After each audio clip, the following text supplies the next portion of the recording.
What's up, Internet? This is NoRequest's, and I'm showing you my Midi map for the Kontrol S2. I'm offering this to you for $5. I'm going to be updating it and sharing any of that stuff with you, but right now it doesn't really need many updates. It can control every aspect of this software. We're going to take a look at the main feature of this in Midi mode is your mode selection. 1 through 4 at the top are for deck assignments. 5 through 8 at the bottom are for FX bank assignments, and those are on both sides of the controller. So decks A, C, B, D, B, D, A, C. So you could control deck B over here and deck D over here, vice versa, any which way you want it. And again, you control any effects banks on either side of the controller. Once you've learned the controls on one side, they're identical on the other side, and vice versa. Same with the FX. Everything's mirrored. You will notice one thing I have done is the knob change out. So I have the little knob next to the tempo faders. Put the big knob up at the top here. It's something that I would kind of recommend you do if you're going to use this map, because for example, the big knob always turns the effects on. I didn't change it for the loop controls, but for everything else in the FX mode, it is set up where memory serves. You get better clearance that way. You can use the dry wet here while doing the jog effects, whereas it's kind of hard to get down into either of these to do while you're trying to do the jog effects. So we'll start off taking a look at the browsing mode. You'll see we have a custom browsing mode that has the master clock and the recorder, because I have controls for those two things up in the effects area when in browsing mode. I've already got some tracks that I would load, but if I'm going to load, I would do A and B here and C and D here if you're in track mode, track decks for C and D. If you're in sample mode, you load with the corresponding Q/sample buttons. Again, I already got some tracks loaded, so I'm just going to go ahead and press. If I loaded the track in deck A, it would have automatically brought me here. I can show you that. Get out of sample mode. We were down here in FX2 dicking around, and we loaded a new track into deck 1, and it brought me right back to control deck 1, or deck A, I should say. So we've got gain. Gain up here. Filter with the on-off, key with the on-off, and pan left, right. Regular EQ controls.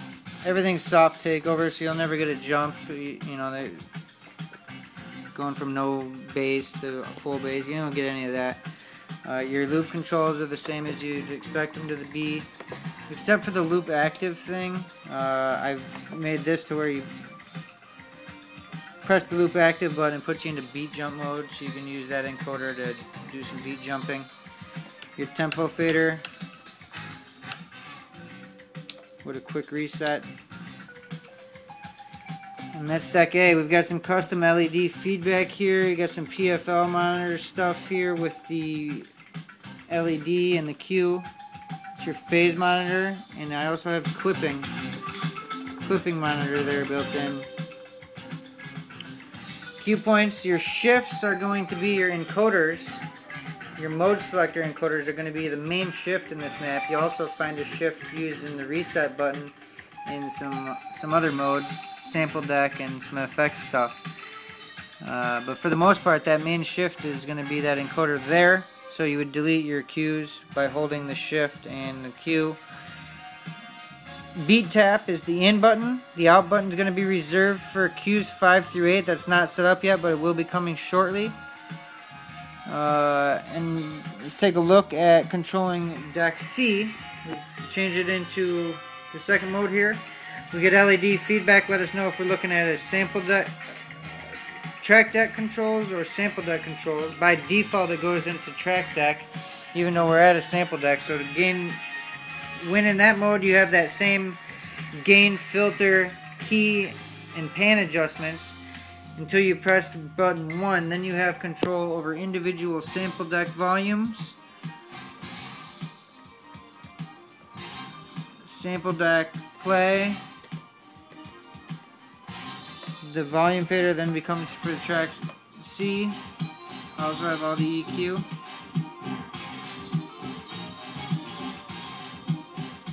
Here's one of the small shifts. The reset plus the thing is going to be your turn off and then your unload.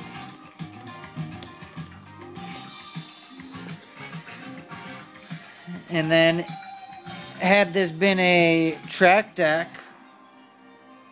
we load a track deck by pressing here.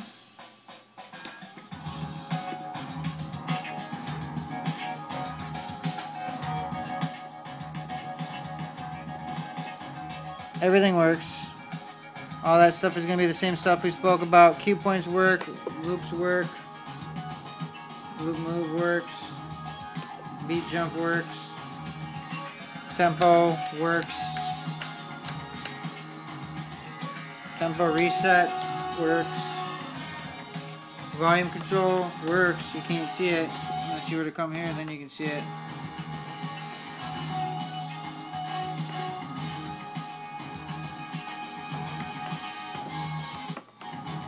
It does work. You can't see it because by default when you press the browser button it brings you directly to deck A controls. But the volume fader is working. Here, I can show you this way. Mode 2. There's the volume fader. I wouldn't recommend doing that though, because when you come in and out of the browser mode via the spacebar, you could get hung up on a modifier. There's really no way around that. So, decks modes 5 through 8 are for the FX units. So 5 is going to control FX unit 1. We've got the traditional controls up at the top of the controller doing your dry wet, parameters 1 through 3, and your 3 on buttons. Then we also have FX selection here with the EQ area. You can change in and out of any of the effects in any of those. Jog effects. You can turn 1 off and just have 2. You can turn 2 off and just have 1. You can turn that one's more sensitive. You want one that's less sensitive. Vice versa, all the way around. We got a combo thing here. Combo knob, super knob. A little bit of back and forth on that. Dry wet. So if you could be doing jog effects and dry wet at the same time without anything getting in the way. The tempo fader is actually open right now. I'm open to suggestion on that if anyone's got any ideas. I also have the dry wet put onto the volume fader here. So again, you could be doing knob or volume fader dry wet. That's for FX mode 1. FX mode 2 is pretty much the same thing except for the other effects unit, and then some of the sensitivity stuff's different. I am going to be changing this around so it's going to be even less sensitive to be similar to Army of Me's jog effects that he has on his Midi mode. His Midi mode does not have any of the regular transport controls and whatnot, so this is going to be a step above that, although he does do some good stuff. I know that he works hand in hand with DJ Tech Tools and some design things for that at VCI and some other stuff. So I'm not bashing him, I'm just including what he has in his on top of what I've got here. Because I also have in FX mode 4 on either deck does include his transition effects. And up where he has them on his map is here in mode 4 for each corresponding deck on that. So effects unit 3 and 4 are going to be the single modes down there. In the single modes, they're going to be pretty much right across the board. Dry wet, parameter 1, parameter 2, parameter 3, or if you're in, this is going to be dry wet, parameter 1, parameter 2, parameter 3, button 1, button 2. On off is always the big button. I was telling you about that earlier. Big button's always on off. Little button's always LFO. I do have some jog stuff set up on this. I use a lot of gator by default. You see when I have this in your selection, it's holding the reset and the spinning the jog can change your thing, but by default I go to Gator for effects unit 3. And I do a lot of fake scratching with my shape of my scratch there, so to say, my shape of my fader, my auto fader, my 16th count auto fader scratch. So that's on the other side. Again, it would, you know, you hold it by changing it by holding it and spinning it. In effects mode 3 as well, I also have, you can control FX Bank 1, the combo effects up here at the top, with the regular old controls, and then I've got the on off with the 1 and 2 there. It just turns effect unit 1 onto either deck A or deck C, and then off. So again, that would be deck B, deck D, all the same stuff I just covered with you. Flip and flop. Control deck B over there and effects bank 4 over there. Control deck A right there and effects bank 1 and over there. I mean, you can put it anyway. That's why I call it a faux modular setup. This is the Midi mode. I'm going to make another video, a quick one for the NHL mode. One thing I might have forgot to speak about on this is I do have a loop recorder control built in here. If I had already spoke about it, now we're speaking about it twice. Quick snap and quantize stuff right there. Again, you get your feedback for your clipping right there, but it can also turn the snap and quantize on and off. And that should about do it. That is NoRequest's Midi mode for the Tractor Kontrol S2 for $5. You get not all that we spoke of, plus this NHL mode, which includes again kind of that custom sample deck volume stuff. I've also got sample deck filter and individual volume, individual slot filter, and slot size I have in the NHL mode as well. It's pretty slick.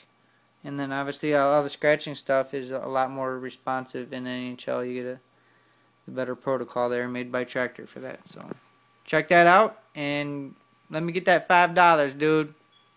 Thanks. Later.